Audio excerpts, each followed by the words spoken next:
ನಮಸ್ಕಾರ, ನೀವು ನೋಡ್ತಾ ಇದ್ದೀರಾ ನ್ಯೂಸ್ ಫಸ್ಟ್ ಪ್ರಾಪರ್ಟಿ. ನಾನು ರಾಹುಲ್ ದಯಾನ್. ಬೆಂಗಳೂರಿನ ಎರಡನೇ ಏರ್ಪೋರ್ಟ್ ಎಲ್ಲಾಗತ್ತೆ? ಈ $1,000,000 ಪ್ರಶ್ನೆ ತುಂಬಾ ದಿನಗಳಿಂದ ಕಾಡ್ತಾನೆ ಇದೆ. ಯಾವ ಭಾಗದಲ್ಲಿ ಭೂಮಿಯನ್ನು ಖರೀದಿ ಮಾಡಬೇಕು? ಏರ್ಪೋರ್ಟ್ ಆದರೆ ನಮ್ಮ ಭೂಮಿಯ ಬೆಲೆ ಕೂಡ ಬೂಮ್ ಆಗುತ್ತಾ? ಹಾಗಿದ್ರೆ ಎಲ್ಲಿ ಏರ್ಪೋರ್ಟ್ ಬರ್ತಾ ಇದೆ? ಈ ರೀತಿಯಾದಂಥ ಪ್ರಶ್ನೆಗಳು ಜನರ ತಲೆಯಲ್ಲಿ ಓಡಾಡ್ತಾನೆ ಇತ್ತು.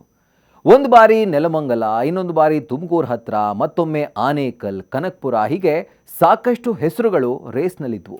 ಆದರೆ ಇದೀಗ ಖುದ್ದು ಮುಖ್ಯಮಂತ್ರಿ ಡಿ.ಕೆ. ಶಿವಕುಮಾರ್ ಇದರ ಬಗ್ಗೆ ಮಾತನಾಡಿದ್ದಾರೆ. ಹಾಗಾದರೆ ಯಾವ ಪ್ರದೇಶದಲ್ಲಿ ಬೆಂಗಳೂರಿನ ಎರಡನೇ ಏರ್ಪೋರ್ಟ್ ಬರ್ತಾ ಇದೆ? ನೀವೇ ಕೇಳಿ. ಏರ್ಪೋರ್ಟು ಹಿಂದೆ ಏನಾಗಿತ್ತು ಅದನ್ನೆಲ್ಲ ಪ್ರಪೋಸಲ್ ಕೊಟ್ಟಿದ್ದಾರೆ. ನಾವು ಆದಷ್ಟು ಯಾವ ಊರು ಹೆಚ್ಚು ಕಮ್ಮಿ ಆಗಬಾರ್ದು, ಊರುಗಳನ್ನ ವಲಸೆ ತೆಗೆಯೋದು ಬೇಡ.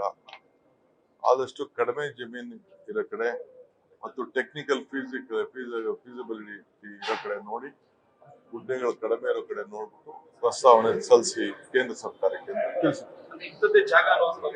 ಇಂಥ ಜಾಗ ಅಂತೇನಿಲ್ಲ, ದಕ್ಷಿಣಕ್ಕೆ ಹೋಗ್ತದೆ. ದಕ್ಷಿಣಕ್ಕೆ ಈಗ ಆಲ್ಮೋಸ್ಟ್ ಅವರು ಪ್ರಪೋಸಲ್ ಕೊಟ್ಟಿದ್ದು. ಅದರಲ್ಲೂ ಕೂಡ ನಾವು ಲ್ಯಾಂಡ್ ಪ್ರೈಸು ನಮಗೆ ಕಡಿಮೆ ಇರಬೇಕು, ಜಾಸ್ತಿ ಹೊರೆ ಆಗಬಾರ್ದು ಸರ್ಕಾರಕ್ಕೆ. ಆಮೇಲೆ ಜಾಸ್ತಿ ಊರುಗಳು ಯಾವ್ದನ್ನು ತೆಗಿಬಾರ್ದು. ಇಲ್ಲ ಮಧ್ಯ ಕೆಲವು ಮನೆಗಳಿದ್ರೆ ತೊಂದರೆ ಇಲ್ಲ, ಅದಕ್ಕೆ ಅವ್ರಿಗೆ ಪರಿಹಾರ ಕೊಡೋಣ. ಊರುಗಳನ್ನ ಶಿಫ್ಟ್ ಮಾಡಕ್ ಆಗ್ಬಾರ್ದು ಅಂತದನ್ನ ನೀವು ನೋಡಿ ಅಂತ ಹೇಳಿ. ಹೌದು, ಬೆಂಗಳೂರು ದಕ್ಷಿಣದಲ್ಲಿ ಬೆಂಗಳೂರಿನ ಎರಡನೇ ಏರ್ಪೋರ್ಟ್ ಬರ್ತಾ ಇದೆ. ಇದು ಖುದ್ದು ಸಿಎಂ ಸ್ಪಷ್ಟಪಡಿಸಿರುವಂಥದ್ದು. ಇದರಿಂದ ಒಂದಂತೂ ಕನ್ಫರ್ಮ್, ಬಹುತೇಕ ಬೆಂಗಳೂರು ದಕ್ಷಿಣ ವ್ಯಾಪ್ತಿಯಲ್ಲೇ ಎರಡನೇ ಏರ್ಪೋರ್ಟ್ ಬರ್ತಾ ಇದೆ ಅಂತ. ಆದರೆ ಎಕ್ಸಾಕ್ಟ್ ಆಗಿ ಯಾವ ಭಾಗ ಅನ್ನೋದು ಸ್ಪಷ್ಟ ಇಲ್ಲ. ಬೆಂಗಳೂರು ದಕ್ಷಿಣ ಅಂದರೆ ಈ ಜಿಲ್ಲೆಯಲ್ಲಿ ರಾಮನಗರ ಅಂದರೆ ಈ ಒಂದು ಜಿಲ್ಲೆಯ ಡಿಸ್ಟ್ರಿಕ್ಟ್ ಹೆಡ್ ಕ್ವಾರ್ಟರ್ಸ್ ಇದು ಬರುತ್ತೆ, ಚನ್ನಪಟ್ಟಣ ಬರುತ್ತೆ, ಕನಕಪುರ ಬರುತ್ತೆ, ಆನೇಕಲ್, ಮಾಗಡಿ, ಹಾರೋಹಳ್ಳಿ ಇವೆಲ್ಲವೂ ಕೂಡ ಬರುತ್ತೆ. ಆದರೆ ಇನ್ನೂ ಯಾವುದೇ ಸ್ಪಷ್ಟ ಜಾಗವನ್ನು ಮೆನ್ಷನ್ ಮಾಡಿಲ್ಲ ಬೆಂಗಳೂರಿನ ಎರಡನೇ ಏರ್ಪೋರ್ಟ್ಗೆ. ಒಂದು ವಿಷಯ ಗಮನಿಸಿ, ಆನೇಕಲ್ನಲ್ಲಿ ಕ್ರಿಕೆಟ್ ಸ್ಟೇಡಿಯಂ ಬರ್ತಾ ಇದೆ, ಅದರ ಜೊತೆಗೆ ಈಗ ಏರ್ಪೋರ್ಟ್ ಘೋಷಣೆ. ಸೊ ಎಲ್ಲೋ ಒಂದು ಕಡೆ ಫ್ಯೂಚರ್ ಬೆಂಗಳೂರಿನ ಎಕ್ಸ್ಪ್ಯಾನ್ಷನ್ ಈ ಕಡೆನೇ ಜಾಸ್ತಿ ಅನ್ನೋದನ್ನು ಸೂಚಿಸ್ತಾ ಇದೆ ಇದೆಲ್ಲವೂ ಕೂಡ.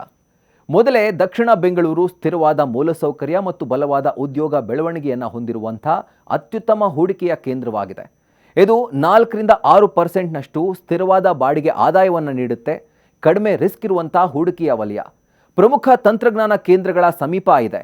ಪ್ರತಿಷ್ಠಿತ ಶಿಕ್ಷಣ ಸಂಸ್ಥೆಗಳು ಮತ್ತು ನಮ್ಮ ಮೆಟ್ರೋ ಮೂಲಕ ಇರುವಂಥ ಅತ್ಯುತ್ತಮ ಸಂಪರ್ಕ ವ್ಯವಸ್ಥೆ ಇದರ ಮುಖ್ಯ ಅಟ್ರಾಕ್ಷನ್ ಆಗಿದೆ. ಸೊ ಬೆಂಗಳೂರು ದಕ್ಷಿಣ ಜಿಲ್ಲೆಯ ಎಲ್ಲ ಪ್ರದೇಶಗಳಿಗೂ ಡಿಮ್ಯಾಂಡ್ ಬಂದೇ ಬರುತ್ತೆ.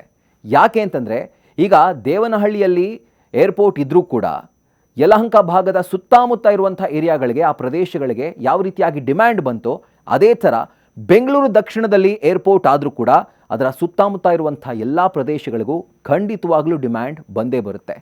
ರ್ಯಾಪಿಡ್ ಅರ್ಬನೈಸೇಷನ್ನಿಂದ ಈ ಭಾಗದ ಭೂಮಿಗೆ ಈಗಾಗಲೇ ಭಾರಿ ಬೇಡಿಕೆ ಇದೆ.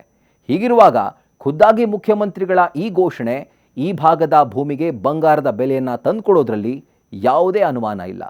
ಇದೇ ರೀತಿಯಾದಂಥ ಮತ್ತಷ್ಟು ಇಂಟ್ರೆಸ್ಟಿಂಗ್ ಕಾಂಟೆಂಟ್ಗಳಿಗಾಗಿ ನ್ಯೂಸ್ ಫಸ್ಟ್ ಪ್ರಾಪರ್ಟಿನ ಸಬ್ಸ್ಕ್ರೈಬ್ ಮಾಡಿ, ಬೆಲ್ ಐಕಾನ್ ಕ್ಲಿಕ್ ಮಾಡೋದನ್ನು ಮರಿಬೇಡಿ. ಕ್ಷಣ ಕ್ಷಣದ ಮಾಹಿತಿಗಾಗಿ ನೋಡ್ತಾ ಇರಿ ನ್ಯೂಸ್ ಫಸ್ಟ್, ನಿರ್ಭೀತಿಯಿಂದ ನಿಮ್ಮ ಪರವಾಗಿ.